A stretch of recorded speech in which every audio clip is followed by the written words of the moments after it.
Hello, my name is Julie, and today I'm going to talk about my patient journey from a few years back. It was actually, I was the parent in charge of my son who was a minor at the time, and so I was his patient advocate, I guess you could say, and his mother at the same time.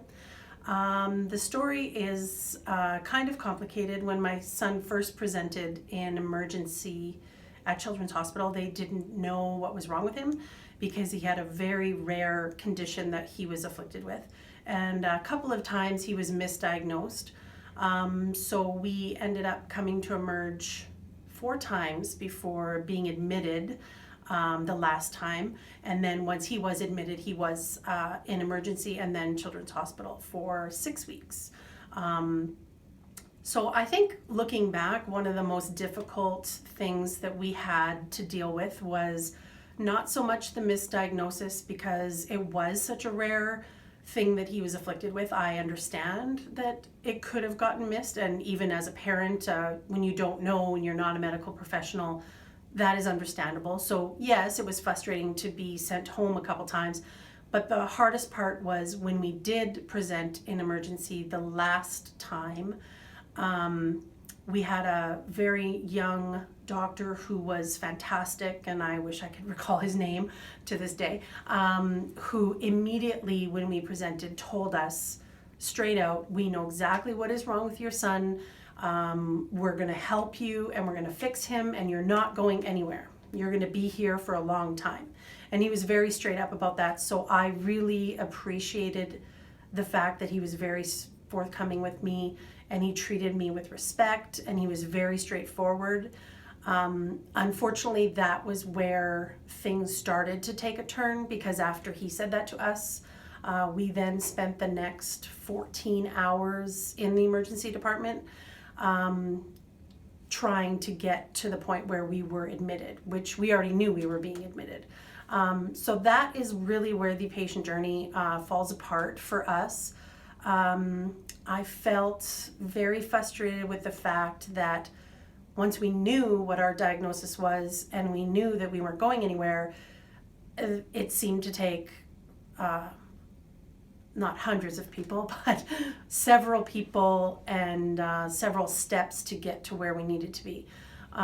So just as an example, we had doctors coming and asking for our story or our what brought you here, what got you to this point, for hours on end. And I recall, it has been a few years, like I said, but I recall there had to have been at least 15 to 16 different doctors, residents, students, all coming one after the other.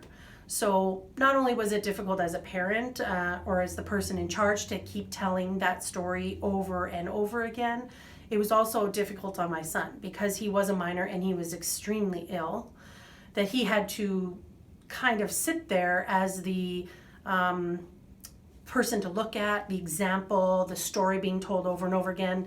And I actually recall there were some instances where the nursing staff wouldn't come in to check on him or see how comfortable he was and stuff because we were being interviewed by doctors.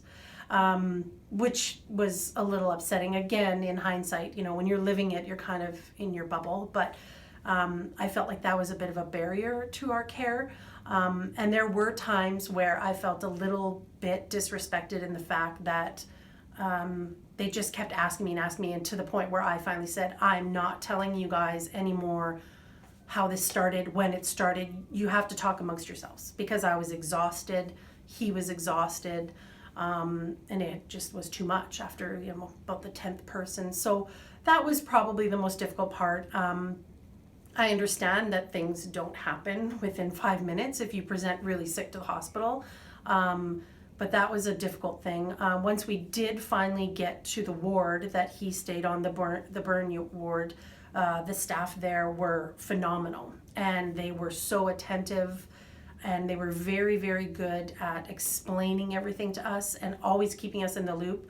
And one of the things that we valued the most was the consistency. We always knew which doctor would be coming and checking on him. And if it was going to be somebody different, they would always tell us ahead of time. The nursing staff would always tell us who's coming on shift next.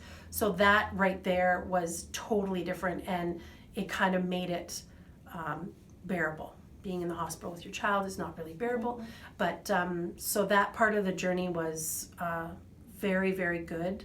But like I said, the inconsistency in communication was probably the most frustrating thing.